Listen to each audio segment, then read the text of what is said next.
Hello everyone and welcome back to my channel. I have a video all about PCOS today, polycystic ovarian syndrome. For those of you who are new, my name is Marla. I am a registered holistic nutritionist and homeopath. And today I want to talk about some natural ways to deal with and manage PCOS, as it is a very common condition and it definitely is the most common endocrine disorder for women. So that's kind of crazy. It's impacting millions and millions of women worldwide. Okay, so I do have a bunch of outlines that I want to discuss. They are here on my laptop so that it keeps me on track. So I'm just going to be going through the points here and trying to make this video as concise and short as possible, but with as much information as possible. So to get started, PCOS is recognized as a major metabolic condition. We know that irregular or imbalanced blood sugar highly plays a role into PCOS, which we'll get into shortly. It's a very complex condition involving androgen excess, so too much male hormone or testosterone, high amounts of visceral fat. So you can be a thin person and still have PCOS because it doesn't, when we are talking about excess visceral fat, yes, a lot of times there's weight gain around the abdomen and things like that, but there also could just be a lot of internal fat that you're not physically seeing. Gut dysbiosis, an exaggerated and inappropriate cytokine response, so a lot of inflammation. Insulin resistance, this is one of the biggest things that are within the PCOS umbrella. Endothelial dysfunction, T-cell dysfunction, which is part of the immune system, and mood and sleep disorders. In addition to menstrual and fertility concerns. So PCOS is very complex. There's so much that is involved if you have this condition, and it definitely can get very complicated as well. We know that it is a hormonal disorder, and it usually occurs after puberty and affects women of all ages. It's characterized by the proliferation of small cysts that are in the ovaries. It can be on left or right or both, and is definitely a global epidemic. It is women all over the world have this, and it affects up to 25% of women in some countries, and affects over 40% of women in general, which is kind of crazy. Okay, so at this point, honestly, a lot of doctors are not too familiar with PCOS, even though they should be, and they don't know how to treat it or manage it correctly because up until recently, it's a newer condition. It's been around for a long time. However, just up until recently, it's been, classified as PCOS, and so a lot of doctors are not familiar with how to treat it. Okay, so women with PCOS, even when they are in menopause, they still have a higher rate of metabolic dysfunction. So there's always a lot of imbalances within the metabolic system. So weight gain and poor insulin sugar balancing, could be diabetes, and a host of other issues. Women with PCOS are more, I don't want to say susceptible, but women with PCOS usually have a shorter lifespan because of the imbalances within the metabolic system. It can manifest early in childhood. Usually pediatricians and them are not looking for it, but if you see a girl who's maybe 7 or 8 years old and she still has quite a large abdomen compared to the rest of her body, or if she has like persistent belly fat or something like that, or it seems like she didn't lose the baby fat, even though she might be eating the same as other girls, that is an indication that she might, have a tendency towards PCOS. So some metabolic imbalances. There's a hormone, it's called adiponectin. It's the hormone that's made by the fat cells in our body. And this adiponectin hormone can be measured to see if you have a high metabolic rate or not. So that is a test that your doctor can run. If a mother has PCOS, there's a 50% chance that her daughter will develop PCOS as well. You can develop PCOS in birth or in utero, which is kind of crazy. So usually if the mother's PCOS and she's pregnant, the baby also can develop PCOS, and the babies, because as the little baby girl specifically is growing inside of the womb, all of the eggs that she will ever need for her entire lifetime are also growing with her. So whatever's affecting her are affecting the grandchildren. So it affects 3 generations. Okay, so there are a lot of manifestations of PCOS. There are so many, you know, there's hirsutism, which is where there's a lot of excess hair growth in places that there really shouldn't be hair growth, like cheeks and chin and things like that, mustache, beard. There's hypoandrogenism, too much male hormone. This can manifest as major cystic acne, hormonal acne, usually found on the lower jaw and cheeks or temples, androgenic alopecia, which is where there's a lot of hair thinning or hair loss. This is one of the more common symptoms of PCOS. Chronic anovulation and irregular cycles. So women with PCOS usually have longer cycles. It can be anywhere from, you know, 35 days to 70 or 90 days, and usually there's anovulation. So if you're tracking your cycle using like the thermometer, the basal body temperature, and mucus patterns, what usually you'll see is often women with PCOS will have an elevated mucus level, their temperature drops, but then they don't actually ovulate. So then their temperature doesn't go up after that. Then they just kind of, it's like up and down a lot until eventually they ovulate and the temperature then elevates. But there's a lot of chronic anovulation. Infertility, low libido, inappropriate immune responses, skin tags and darkened skin are very common as well. There's usually GI problems like IBS or leaky gut. There's usually recurring vaginal yeast infections. You might have sleep dysfunction, so insomnia or waking up throughout the night. Abnormal growths like cysts, fibroids, etc. Diabetes or insulin resistance or high blood sugar. Impaired glucose tolerance. There's so much. Hypertension, overweight, obesity, fatty liver, anxiety and depression. So if you have PCOS, it can lead to so many conditions, and everything kind of falls under the PCOS umbrella. So if you'd like to learn more, before I continue with this video, you can head to holisticspring.org. I have a very in-depth article going into detail on everything you need to know about PCOS. I also am going to be releasing a full hormonal course sooner than later, so that's more info on that soon.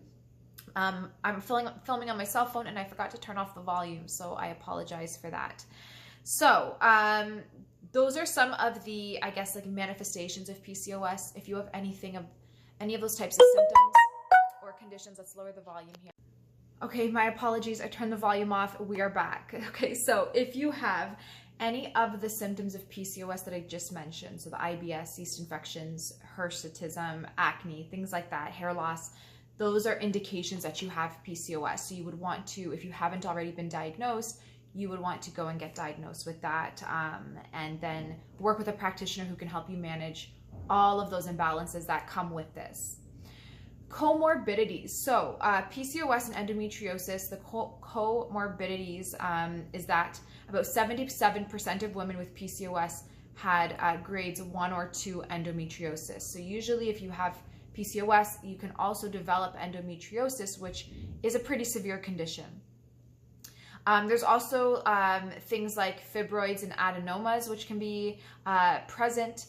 Cancer, like ovarian cancer, you're 4.5 times more likely to develop ovarian cancer or endometrial cancer if you have PCOS.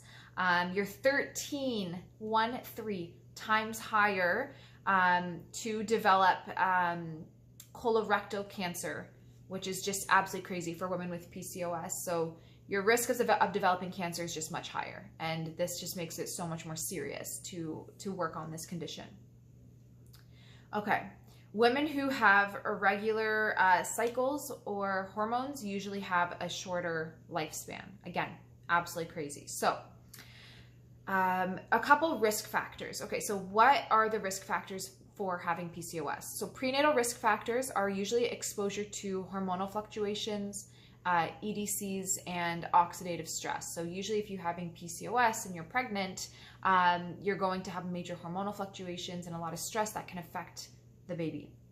BPAs specifically, they're present in the vast majority of people, and they pass the placental barrier to the baby, and it's been found that women with PCOS usually have a higher level of toxins like BPAs, and it concentrates in the fetus. So the mom can go get tested and come back with results saying that she has low BPA, low levels, but if the fetus gets tested, they will have a much higher amount than the mom, because when you're pregnant, it passes to the fetus, and the fetus is where the baby is, where that most of that concentration will be. So you want to just make sure that you're, really working on your lifestyle and avoiding plastics and things like that. Okay, so what else do we talk about here? I want to talk about how estrogen production works, as this will help give a little bit more insight into PCOS. So there are signals that go from the brain to the pituitary gland, and then from the pituitary gland, which will make luteinizing hormone, it will go to the ovaries where it meets the receptors. The ovaries actually use estrogen to make testosterone, and or at least to signal the body to produce testosterone. If there's too much of the wrong estrogen, like xenoestrogens or estrogen mimickers that can come from plastics or endocrine disruptors, they will constantly mimic this testosterone production. So you'll have the wrong kind of estrogen. You end up with too much testosterone, and really at the end of the day, you have not enough of the proper estrogen that we need. So it's really our brain that's stimulating the ovaries to make more estrogen, which then stimulates the brain to make testosterone, and it's kind of like this loop. The problem is that when without enough estrogen, you can end up with things like fatty liver. And there are estrogen receptors throughout every single part of our body, our gut, our brain, our cells, everything, our cardiovascular system. So we need estrogen for our whole body to function.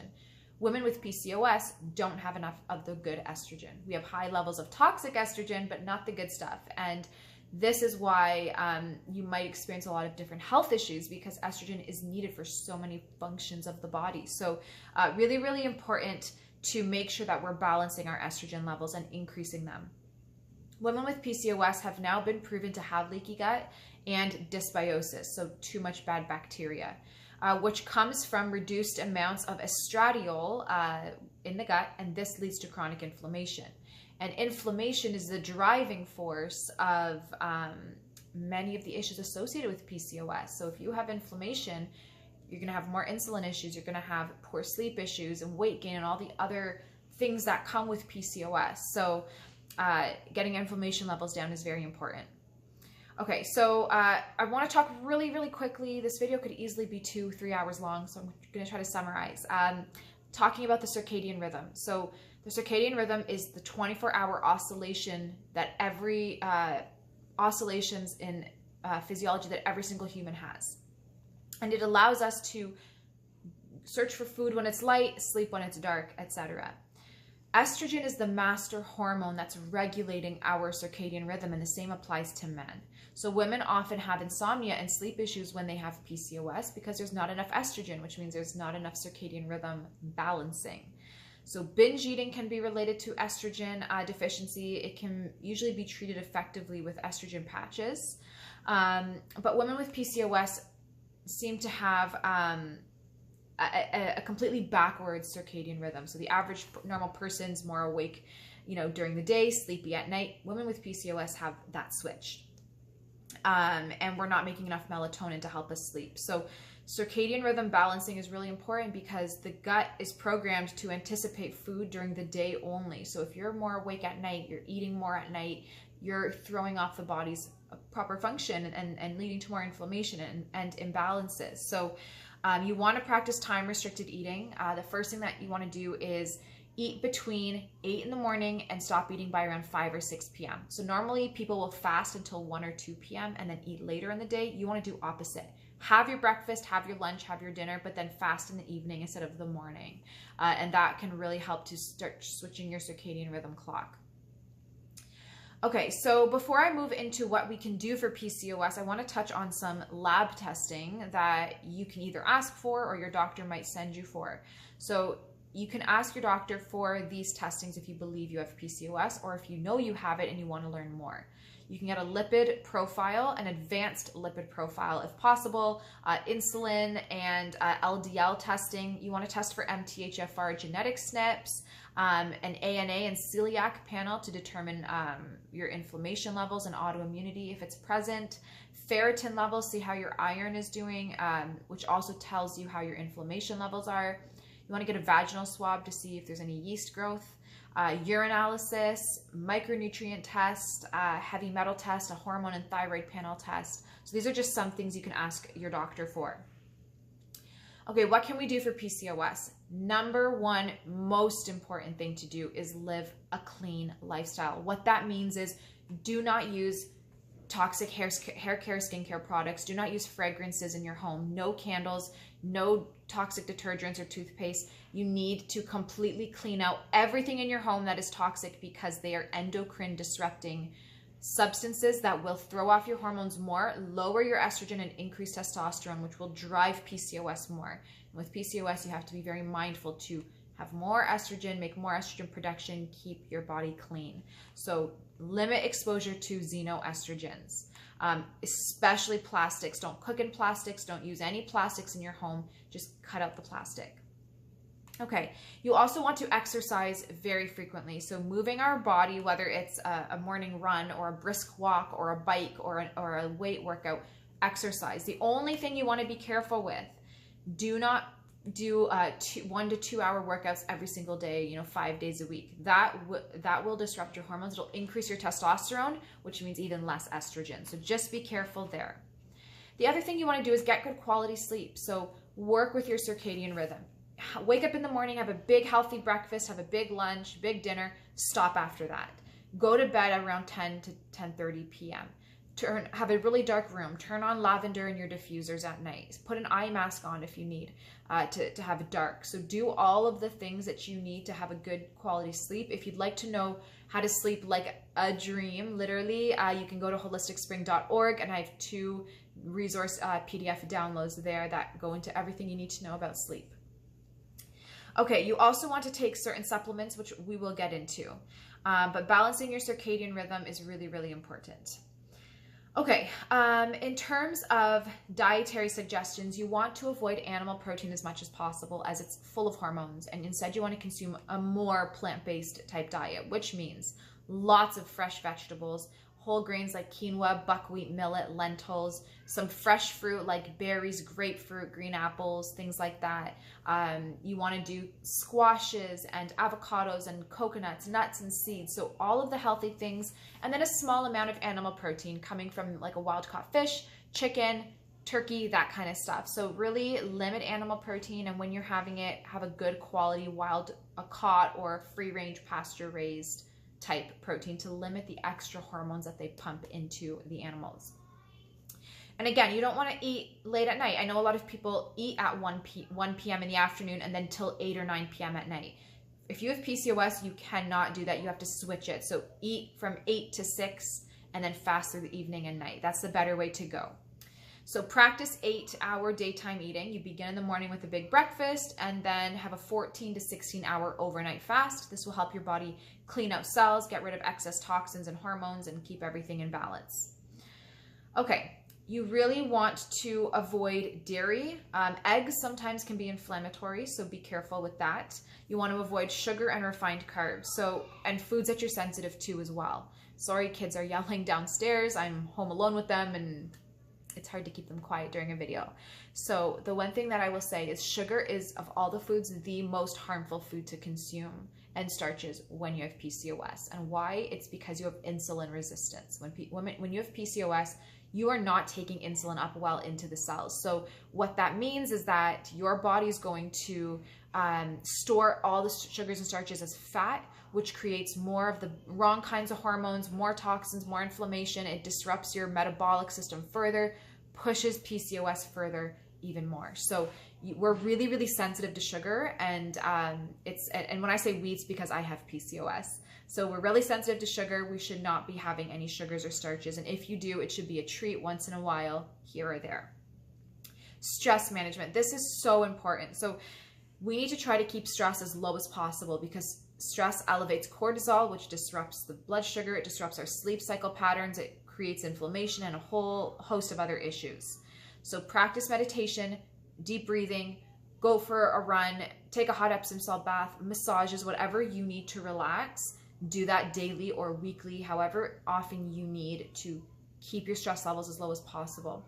Take adaptogens like ashwagandha, rhodiola, holy basil. These are really going to help keep your stress levels low and balance your cortisol, which is so important, again, when you have PCOS. So I have some supplements that I want to suggest, and then I'm going to go through a couple supplements specifically for acne and hair loss, as I think that's one of the most common signs or symptoms of PCOS. So personally, I love using homeopathy. I think it works incredibly well, and it will definitely give you a lot of results in the hormonal department, and there's a lot you can do for the thyroid, to the adrenals, to the ovaries, to everything. So if you can work with a homeopathic practitioner or homeopath, I would highly suggest doing so. But the homeopathics that you select are very specific to the individual. So I'm not going to share really any homeopathics here. I'm just going to share some supplements that I think everyone can benefit from and definitely should be trying. So we want to improve the function of the ovaries and the thyroid.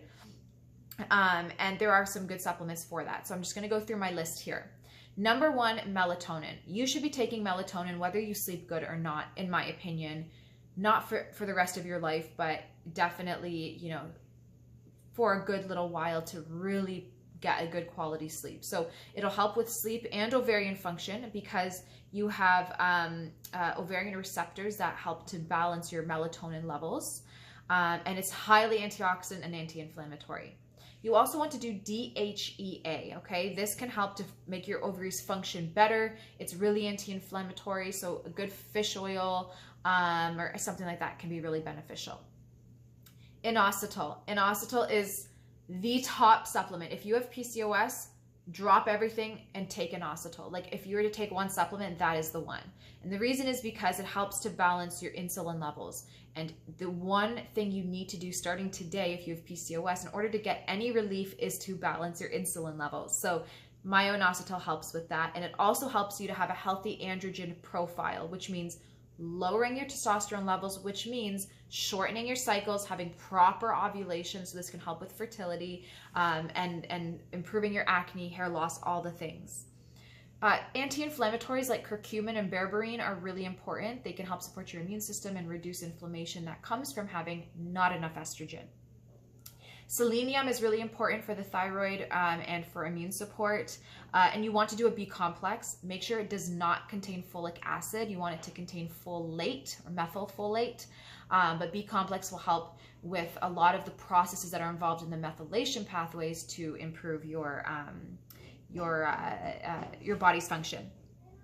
Okay, so quercetin is really great. It can help stabilize mast cells, which will help to reduce inflammation. You also want to be on a prenatal. We need a lot of different nutrients, especially if we're ovulating and having periods. You're losing blood, so make sure that you're taking a good prenatal. I will link supplements down below for everything. And then you want to be on probiotics as well. So probiotics are going to help to balance your gut flora. And last but not least is N-acetylcysteine. This is a really important supplement to do a host of things for the liver. I'm trying to go through this video as quick as possible, so I'm not giving you as much explanation. But if you want to learn everything about PCOS, you can head to holisticspring.org and get the full article. Calcium D-gluconate is important. It helps your body detoxify excess estrogen as well properly. So for the full list of supplements, you can head to holisticspring.org. Specifically for hair loss and acne, what can we do? So when you have a lot of hair loss, what that actually is male pattern balding, which is triggered by too much testosterone. So hair is falling out, and every time your hair falls out, it comes back thinner and thinner and thinner. And as your hair is thinner and thinner and thinner, the hair follicle gets smaller and smaller and smaller until it closes, and then no more hair grows through that spot, and that is balding. So we need to take zinc, 30 milligrams a day. Zinc helps lower testosterone.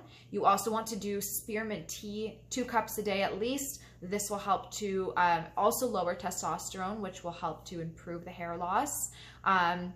This will also help with cystic acne as well. You want to do liver support. So I like Live Complex from Genestra. It's got milk thistle and some other nutrients in there to help detox your liver. And then I personally like licorice root tea that can help to support some estrogen levels. And then consuming things like flax and chia seeds. I'm sorry the kids are so loud, but flax and chia seeds also will help to support your estrogen levels. Saw palmetto is really important. Saw palmetto is great for PCOS because it helps to lower your androgen and testosterone levels. Testosterone present in excessive levels, such as in women with PCOS, is converted to a much stronger form of testosterone known as DHT. So when you have this high level of testosterone, you have a higher level of DHT. DHT is what causes male pattern balding. So saw palmetto reduces DHT by reducing testosterone. So saw palmetto is a great herb to take if you have hair loss, acne, and you need to lower your levels there. I have some specific homeopathic supplements and things like that mentioned on the PCOS article on holisticspring.org. So if you want to learn more, make sure you head there and pick up some more stuff. But this is what I have for this video. At the end of the day, when you have PCOS, the biggest thing is that there's blood sugar imbalances and usually too much testosterone and high levels of toxicity. So it's a good idea to do a really good cleanse, not just from pathogens. Don't just do a candida and parasite cleanse, but do a liver cleanse, do a gut cleanse, just everything to clean out toxins from the body. You want to take zinc and the spearmint tea, saw palmetto to lower testosterone levels, sleep well to balance your estrogen levels, and eat more plant-based and alkaline so that you're balancing your hormones a little better. So that's everything. Thank you guys so much for taking the time to watch this video. I will link some of the supplements I mentioned down below and the article for PCOS that's over on my website. I will link that down below, but you do have to sign up for the membership to access that article. It's just a small fee that we charge to keep the maintenance going on the website. But that is all. Thank you so much for watching. I hope you have a wonderful day, and I will talk to you soon. Bye.